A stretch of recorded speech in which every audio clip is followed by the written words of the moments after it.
Hi everyone. Recording in progress. Hello everyone. Welcome. Today we're talking about your relationship with food, exercise, and your body. And I'm going to start with relatable struggles we go through with our food and exercise, just to highlight what it means to struggle with your eating, your exercise habits, and your body. I'm going to start with your body. Ever struggle with the part of you, maybe you've gained weight or you already feel like you gain weight, and the weekend comes, you're eating, and then the next week you're feeling really bloated. You feel like you look at yourself in the mirror, it's like, I'm just gaining weight. I hate the way my body looks. I hate my stomach. I hate my arms. In Nigeria we call it Christian mother hand. I hate my arms. I hate my body. I hate my chin. You just find something about your body to hate, and it's like for some people it gets so intense we start to cover up or withdraw, or we don't even know we're doing that because we don't feel confident enough in our bodies. Another thing that might cause this is that you do not feel your body is strong enough, or that your body is healthy enough, because you know you're not exercising and you're not really eating the best possible foods. Maybe you're not sleeping well, maybe you're stressed out and you're feeling all over the place. You're feeling bloated, you're feeling fat, you're feeling tired, and you just simply hate the way your body looks. And sometimes it gets worse when you're looking in the mirror and you're like, this is my body, something has to be done, but somehow you don't do anything, and then you feel even more guilty. So your body image is always taking a dive every morning, and you would think that when you look in the mirror and you feel all these things, you make that decision, okay, I am not going to eat processed food anymore. And then during the day or later at night, you find yourself really eating all those processed food because you really want to eat them. You're craving them. You're like, I'm just fat. I'm not hurting anybody, right? And that's one mindset that I want to really address. That mindset of you only have to eat healthy foods or certain food because you want to lose weight. And if you're not trying to lose weight, what's the benefit of exercising or eating any particular food or trying to take care of your body? Okay, when I come to the relationship we have with exercising, the same thing I just said. A lot of us do not exercise because we feel like exercise is just for shaping your body to look a certain way, because and it's not. Many of us, we've been, or a lot of us, if you're on social media, you're fed this idea that you exercise so you fix your body, so you're strong, so you're this, and it's like, I'm okay the way I am. I'm not trying to lose fat.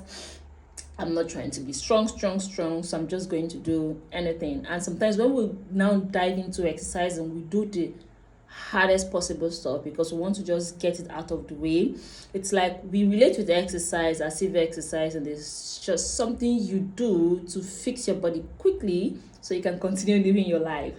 That is a very negative approach to exercise. And sometimes another toxic relationship, it's toxic, I would call it toxic. Another relationship would have the exercise might also look like not feeling like you're exercising enough, so you're always just pushing yourself to do even harder exercises, always just pushing yourself to do more. Even when you're tired, you're like, just pull yourself and just move and move. And there's something that I realized from coaching clients and also with my own experiences, that on those days where you're extremely tired, you're stressed out, and then you pull yourself out of bed to go exercise in that usual way you're used to, the whole high intensity interval exercises, or maybe you want to hit PR, or maybe you want to really lift heavy.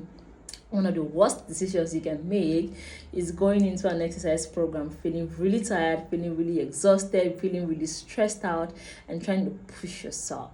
Ever had that feeling? It's like a dread kind of feeling where you're like, this is too painful, this is too hard, this cannot be my exercise life, this cannot be the only way to be healthy.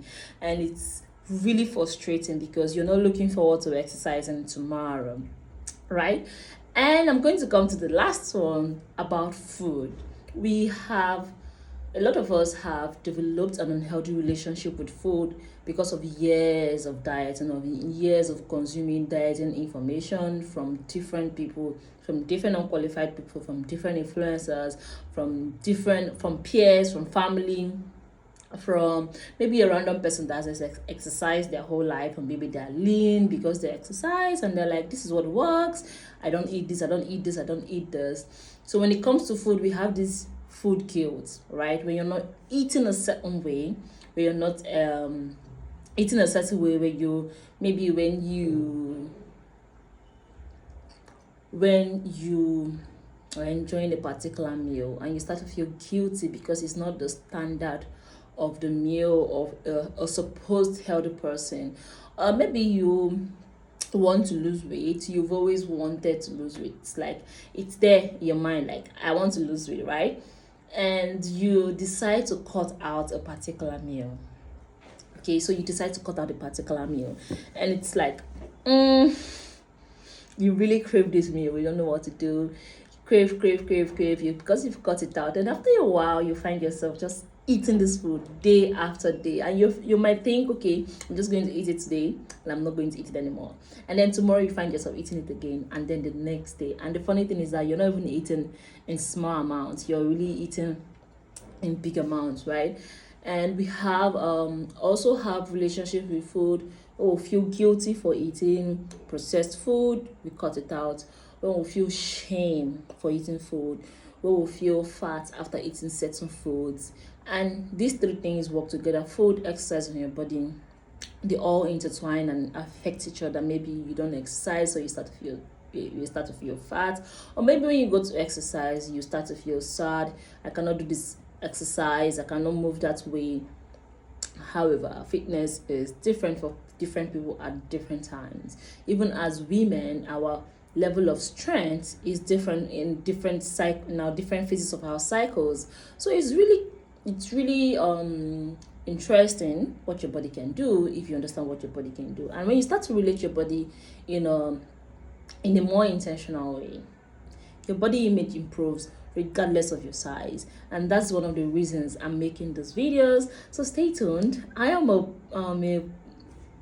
fitness and nutrition coach. I'm currently undergoing coaching and training to get my certification as a nutritionist. I'm a certified personal trainer, and I specialize in helping you heal your relationship with food, exercise, and your body. And the reason I do this is because at first I used to just train people on fat loss, give you certain meal plans and a program to do. But one of the problems I encountered is that, okay, yeah, it's easy to lose weight, it's easy to put someone on a calorie deficit and to get results, but them not having the knowledge and the education behind to sustain that results is where the problem is. And when I've started to find out that even personally for me, I had a disordered relationship with food, was the periods where exercising and food started to hurt me instead. It started to affect me mentally. On the days when I'm not able to exercise as I would want to, I find that I feel really guilty for being tired, for being stressed out, for not, I wouldn't eat enough because I'm trying to be really lean. And also, I would push myself to exercise. Having an unhealthy relationship with food, it looks different in different seasons. I was at a point in my life where I was really stressed out, but I was still really obsessed with what my body looks like, and I was eating as little as possible. I was eating as little as possible. I was over exercising. I was walking, 15 to 20,000 steps a day. I was lifting really heavy. I would eat once or two times a day. I was really skinny, but I was really stressed out. I wasn't sleeping well. My body was in pain. I was just not happy any day, because how could I be happy? I wasn't eating enough nutrients. I wasn't getting in enough nutrients. I wasn't getting in enough food for my body, for my cells to function properly. I wasn't getting enough sleep because I wasn't eating well. I was over exercising, so I was stressed out, so I couldn't sleep well. It's a cycle. It affects everything you do. So this is why it's really important. Even before you start to exercise, you have to address your food, your hydration, your sleep, your stress management to be able to get your body ready to exercise. And that is why I am making this video, and we'll get right into it. So there are certain signs you have to know, and it looks different for everybody, what your relationship with food and exercise is. The first very obvious one, if you're the type that says, I am not an exercise person, so I don't exercise, it's too hard, it's too frustrating, then it's really important to know that you have a negative idea of what exercise is and how to exercise. Many a times we start to exercise with the hard things in mind. We just go into strength training without really checking in with ourselves and knowing if we are ready to get into fitness.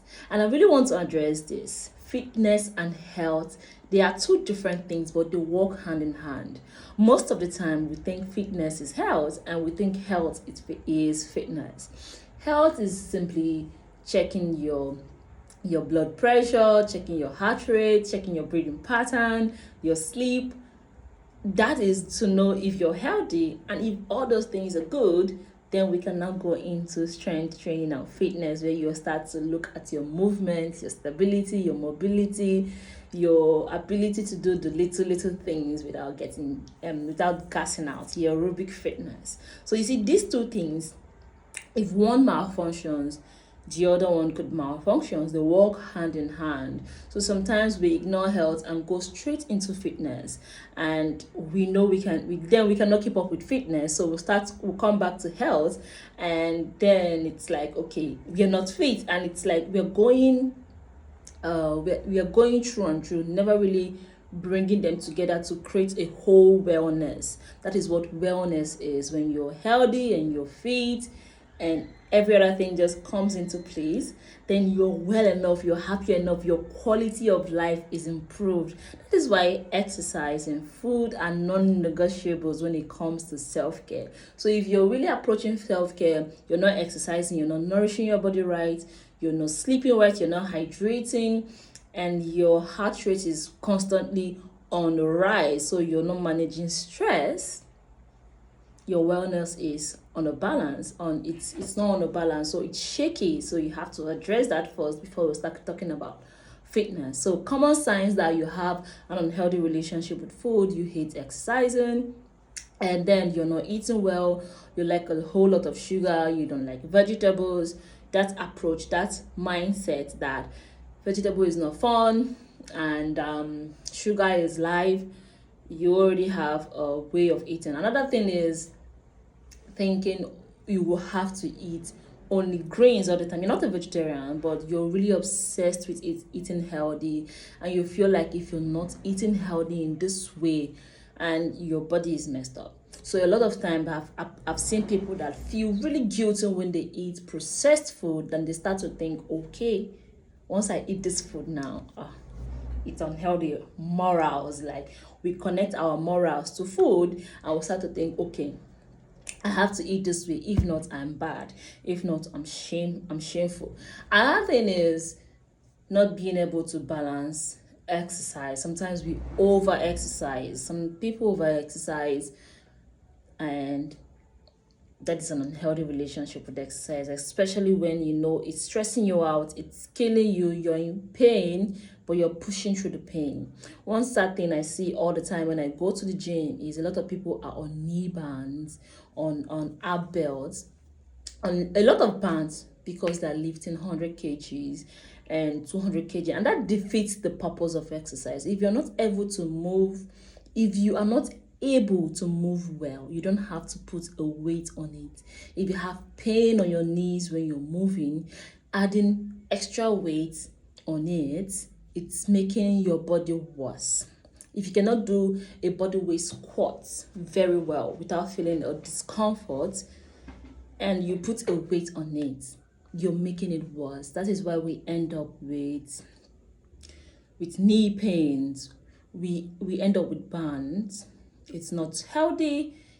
It is going to make you hate exercising later, because when you get to the point where you're not able to move well, you're constantly in pain, exercise is going to feel like a horrible sport. So you start with simple movements. And I said first, you start with your health. Make sure your health is in order.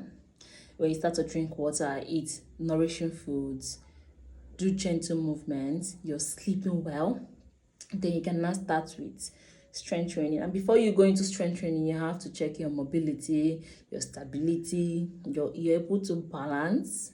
Your stability is your ability to balance. Maybe you start balance on one foot, balance on another foot, then you can do a squat, and then you look at your squat. I know it seems like, oh, it's a lot, but if you go through this process, you're more likely to sustain your lifetime of exercise, and you're more likely to enjoy it because you start to see tangible results on exercise. You start to enjoy the quality of your life, and it translates to coming back to exercise more often. And because you're coming back to more exercise more often, either you want to lose weight, either you want to gain weight, whatever, it's going to start to show itself, say 2-3 months down the line. So is anybody telling you you're going to lose weight in 2 days without going to the gym is not healthy.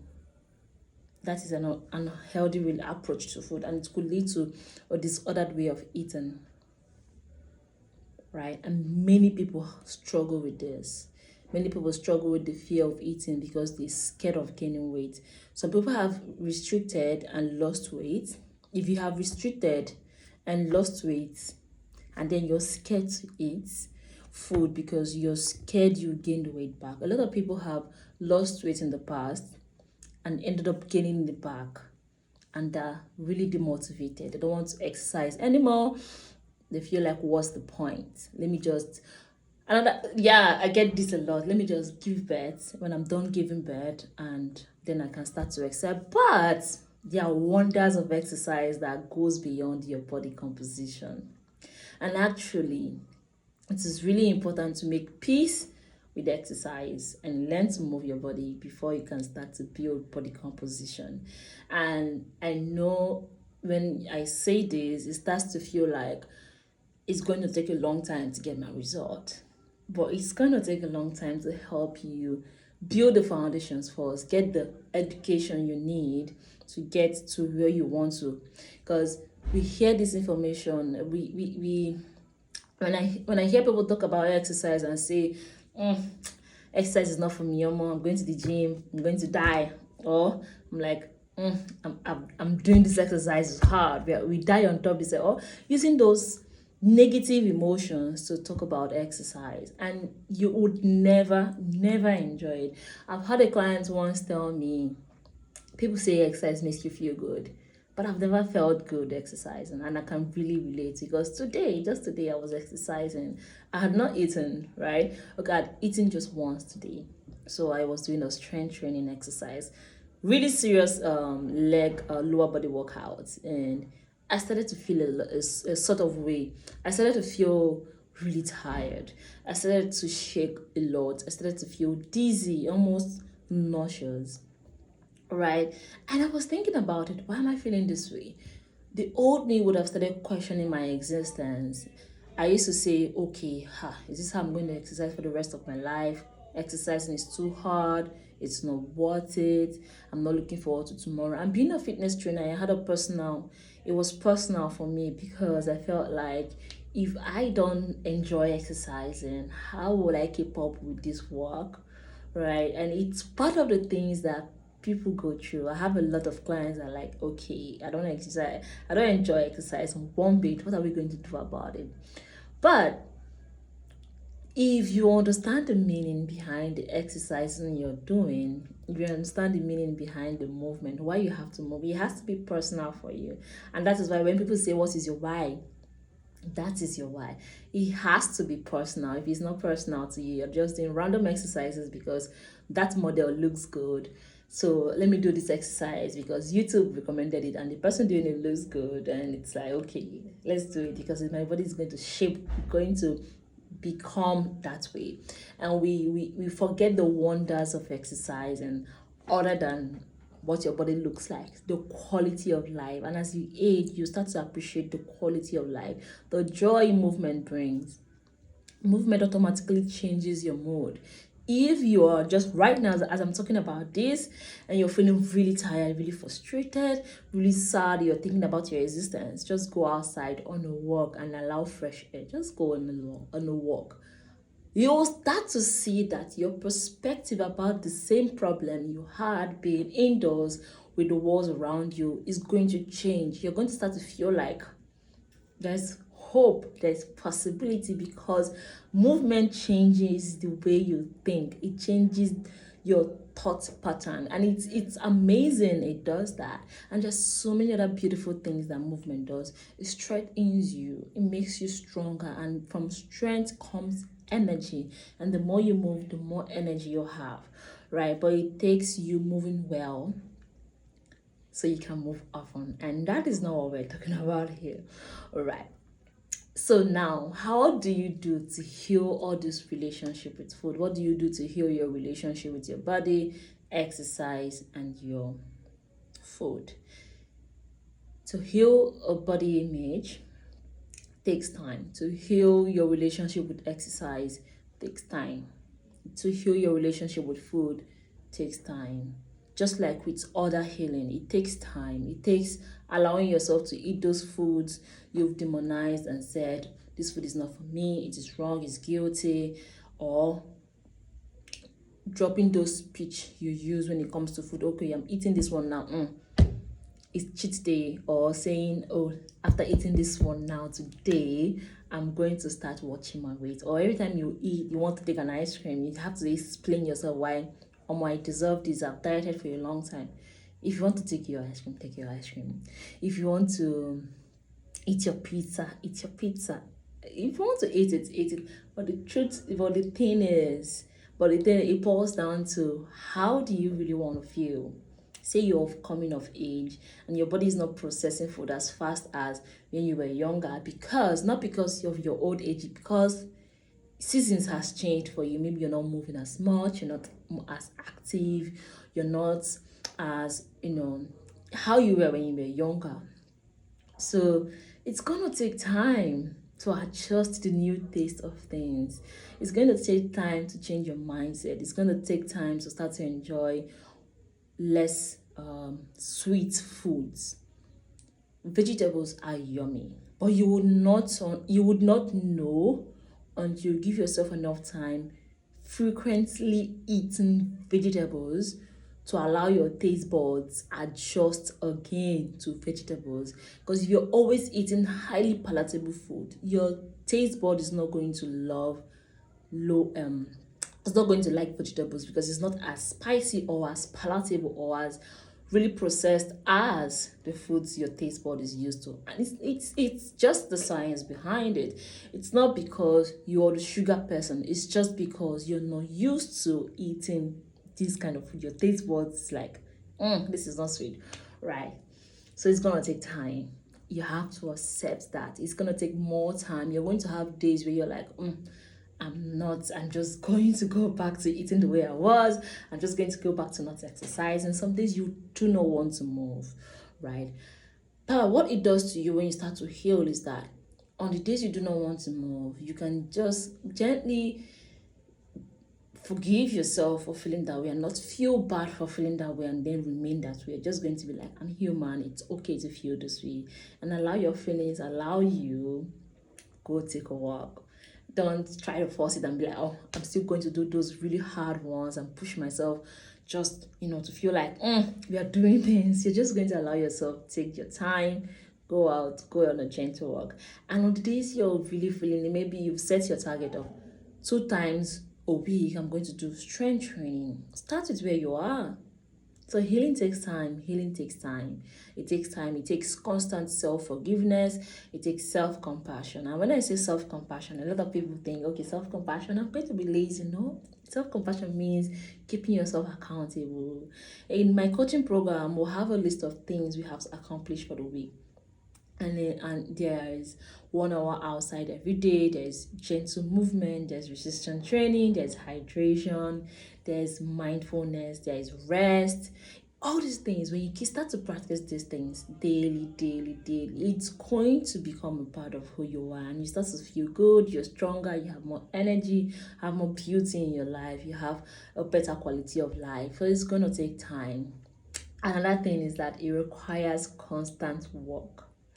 I don't mean, it doesn't mean a lot of work. It requires constant work. It requires every day being really intentional about how you're eating, how you're moving, about your emotions. You're going to have to journal. You're going to have to make that decision and say, I am not going to eat this. I'm going to have this instead. It's just that decision. A lot of times we overthink this eating behavior thing, right? You're like, oh, I'm on the diet, so I'm on a diet, so I'm going to not eat all those things, and all of a sudden you're like, let me start eating my meat pie, shawarma, drinks, and all of them. But you have to make that decision to say, how do I want to feel? Because if you think about it, constantly eating processed food is not healthy for your gut, and then maybe you're bloated, you're constipated, you're feeling sad, your hormones is not. I'm not going to go into hormones. Your hormones is not balanced, so you're not in the mood all the time. You have a lot of things is going on with you, but you don't understand why. Many of those things boils down to how you take care of your body, how much you're exercising, what foods you're eating, because your body needs the three macronutrients. It needs carbohydrate, fat, and protein. It needs fiber, and it needs your micronutrients. It needs your vitamins, that's your from your fruits and vegetables, right, to really absorb these things. And if you go into digestion, who is a whole other topic. So you need these things to really take care of your body, not because you want to lose weight just yet, just to understand what it feels like to take care of your body. And when you start to enjoy the feeling that comes with taking care of your body, weight loss comes. Weight loss becomes easier. You don't have to do it from a place of guilt. You don't have to do it from a place of restriction. You don't have to do it from a place of punishment and pain and self-hate. It has to come from a place of self-love, self-understanding, kindness. That is self-compassion, right? Self-understanding and common humanity, shared humanity, self-understanding. All these things comes together so you use a compassionate approach to healing. So it requires constant work. It requires constant decision making, telling yourself, okay, I'm going to make this decision to make available this food I would rather eat. So you make them available. You make your fruits and vegetables available at home, so you rather snack on them, right? So you have to start to manage your look at how you're sleeping, how much food you're eating, not about calories or anything. The quality of the food you're eating in this instant is what actually matters. When you focus on the quality of food, so there's this change that happens when you focus on the quality of food you're eating instead of the calories. And a lot of mistake we make sometimes is that we know the calories in food. We understand the amount of calories in the food, but we don't understand how the calories work in our bodies, or the amount of calories it takes to exercise, or the amount of calories how it leaves the body, right? We know the calories in food, but we don't know how to balance our TDEE and the food intake and our expenditure. So that is all these things that when too much marketing information is there, we don't have the education to help us manage a healthy lifestyle. And a healthy lifestyle can do so many beautiful things for you. It's not just about exercising to fulfill all righteousness, right? Another thing is that it adds to your life, it doesn't take away from it. Unlike restrictive diet or over exercising or having a negative body image makes you withdraw from life. You don't have fun, you're not enjoying yourself, your quality of life is reduced when you're restricting, when you're dieting. It takes away from your life, it doesn't add to it. So when you're healing your relationship with food, your body, and exercise, it adds to your life. It makes your life happier. It adds light to your life. It makes you happier. It makes you lighter. You start to feel good. You wake up lighter, more and more energized, right? You're eating, you can go out with friends and have fun and eat those foods that make you happy without feeling guilty. You can spend your Christmas holiday eating all the foods you love without feeling guilty. You can approach Christmas without feeling like you have to starve yourself, so you can spend 2 weeks with your aunties and your uncles without feeling like I'm the fat one, right? So yeah, so you have to learn to it takes healing to enjoy it. As your life, it brings more glimmer to your life. It brings more glimmer to your life. It doesn't take your life. It makes your life better. It makes you feel better. It makes you feel better about your body, regardless of the size. This is not even a matter of size or shape or body weight. It's just you feeling good regardless of the size you're in. Right. And it allows for bad days. It allows you have bad days. You're going to have days where you sit down and eat because your old habits wants to come to life. However, it allows for bad days. That is the part of self-compassion. This is the place for self-compassion. You forgive yourself and just get back to eating your regular food. You don't now go ahead to start restricting because you feel like I've wronged myself, I've wronged my generation. So I feel bad. I'm not going to eat for the next 2 weeks. I'm going to cut out all carbs. No, no, no, no. So healing your relationship with food supports you with finding joy, play, and rest. When you start to heal your relationship with food, it's not going to be all that, oh, when it comes to exercise, I'm going to be serious, mean. There's no place for play. Healing your relationship with food sometimes requires you not exercising and just go out and play. Healing your relationship with food sometimes requires you to just allow yourself enjoy that cup of ice cream and enjoy every bit of it without feeling guilty or without checking out your stomach in the mirror almost immediately. You're thinking about it weeks later because you're trying to make up for it. You don't have to make up for the food you're eating. So that's what healing your relationship with food does for you first. And also, it's important because it gives you a positive self image. Restricting and cutting out food and punishing yourself every time leads to you having this low self image where it's like you feel bad, you feel guilty for eating the way you're eating, you feel bad for the size of your body, you feel bad for the shape of your body, and it gives you a balanced approach to exercise. You have gentle movements in there, you have time for mobility, you have space for play, you have space for practice movements you enjoy. You get to move the way you enjoy and makes you feel good and powerful. Exercise makes you feel powerful. Ever done really, high intensity exercise because you're well nourished, your exercise feels really great. Unlike when you restricted yourself and then you try to exercise, you're going to feel horrible. You're going to feel bad. Like I told you earlier, I said I had not eaten and I went to exercise and I was almost dizzy. You're going to feel bad. So healing your relationship with food allows you to understand food, explore movement, find what works for you. And that in turn starts to build up your body image, starts to build your idea of what you can do because you're able to do so many things that you enjoy, you feel good doing it, you practice, you learn, you're feeling better, you're eating nourishing food alone does wonders to your mind, right?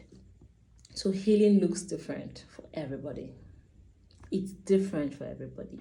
I can tell you that, okay, I did this like this, I journaled every day, I studied this, or I take a walk outside every day. It looks different, and it looks different for every season of life you're in. You could be changing jobs, you're stressed out, you're tired, your boss is days at you, maybe you're giving birth, or maybe you're pregnant. It looks different for you. Your meal is going to look different. Your approach to allowing yourself ground yourself is going to look different. Maybe you love meditating, sitting down quietly. Maybe you love meditating, taking a walk. Maybe you love to dance. Maybe you love to play. Maybe you love to watch movies. It looks different for everybody. So how you manage your stress looks different for everybody, and it's different for you. So according to your personality, what surrounds you, your environment, the season of life you're in, your mindset, what you know, what you don't know. It looks different for everybody at different times. Also, healing your relationship with food brings you to your healthiest body composition. So if you've healed your relationship with food, or if you're healing your relationship with food, it's important to know that it's not a fat loss tool or a weight gain tool. It just brings you to your healthiest possible, your healthiest body composition. What this means is that your body has this set point is going to come back to. If you're eating healthy, you're not overeating, you're not undereating, you're eating your balanced diet, you're exercising, you're nourishing yourself well, you're sleeping well, your body is going to come to this place where it's like, maybe on the scale is 65. Tomorrow you check again, it's 67, it comes back to 65, it goes back to 68. You notice that it revolves around a certain number when you're not overeating or under eating, you're just living your life. That is your set point. But sometimes we are in this place and then we want to come down to 50 and your body is starving, and then you find out you will eat and then you come back to 70 and then your body comes back. Your body keeps fluctuating. But if you allow yourself heal your relationship with food, you're going to come to a place where it's like, this is your healthiest body image, your healthiest body composition. You're sleeping well, you're energized. When you go to exercise, you enjoy yourself, you feel good generally. So you know you're healing your relationship with food. It's a holistic approach. It doesn't require a meal plan. It actually requires you exploring your food options, exploring different things to find what works for you. So it's really my passion to really help you understand what it takes to heal your relationship with food. For a long time, I've coached people on fat loss, on strength training. Let's do this to lose fat, be in a calorie deficit. All of those things. To lose fat, you have to be in a calorie deficit. However, one of the reasons you're not able to lose fat yet is because of the disordered way of eating. Maybe you binge sometimes. On the weekends, you eat until you're really full, and then you start to restrict again, critically restrict to a point where it's like you're always so hungry, but you're proud to be hungry. Or you start to take a pill, detoxes and fat blockers. And there is a science behind why fat blockers work or carb blockers work. There are some things you take, your stomach would not really digest those or absorb the fat, and then you pull it out, but it's not healthy for your gut. It causes constipation, it causes diarrhea, it causes bloating according to how your body reacts to it. So it's really important to not take pills. It's really important not to take detoxes, because fibers in your food helps clean your colon, so you don't need those things, right? So it's really my passion to really educate people on healing your relationship with food and transform your body image. Because if you're going through this route of restricting diets, detoxes, it's going to affect how you see your body and how you feel your body. And when your body image suffers, your approach to life suffers, right? So it's really important to remember to be kind to yourself. Forgive yourself for the times you go back to your previous habits, and just get back to taking care of yourself, looking for the joys and glimmers in your life and the beautiful things you can do. Look out to. I have a course on nutrition where you can learn more about food, what foods you can eat, what they do to your body, how it nourishes your body, and how you can apply it in your life, your day-to-day living, to start to feel to start to feel healthier, to start to feel better. So it's not about dieting anymore. It's about nourishing your body. And when you start to nourish your body, you see that your urge to eat those processed food starts to melt away. I was studying something about behavioral change when it comes to food. And this professor was really talking about it. I'm just going to look for it. He was talking about different levels of changing how we eat, what we eat, and he was talking about the first place. I think if I don't find it, I'm gonna make a special video on it just to find it. And it was a really interesting find to just help you understand the process it takes. That it's going to be hard at first. You're going to be at first you will not have the knowledge of what to do when it comes to healing your relationship with food. You will not have the knowledge, but then you get the knowledge. But another thing is you have to now apply the knowledge. So when you start to apply the knowledge, start to practice, before you know it, because you're practicing it, you become this knowledge you've learned, right? So you call it unconscious incompetence. Then now you're competent. Then with practice, you become consciously competent. And then as you progress, you become unconsciously competent. It's a really interesting find. Like, yeah, when you start to enjoy exercise, exercising becomes a part of you. When you feel tired, you're like, I really need to go outside. But you were practicing it earlier, setting your alarm to go outside every 4 p.m., just take a 30 minute walk. Before you know it, your body just wants to move because now you've become unconsciously competent.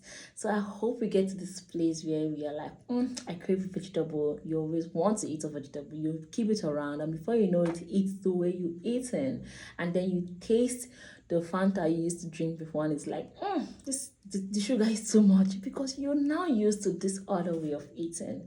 So I'm just trying to tell you that it takes time to heal, but with the knowledge you have now, you've become competent, and now let's walk towards becoming consciously competent, and then we get to this place where it's our lifestyle, and then we become unconsciously competent.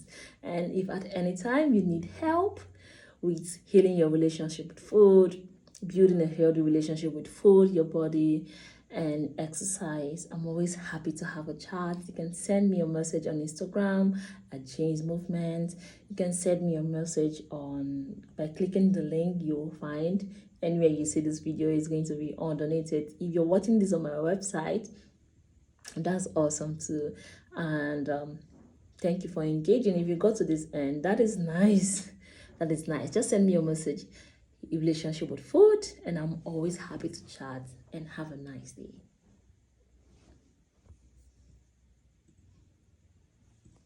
Record.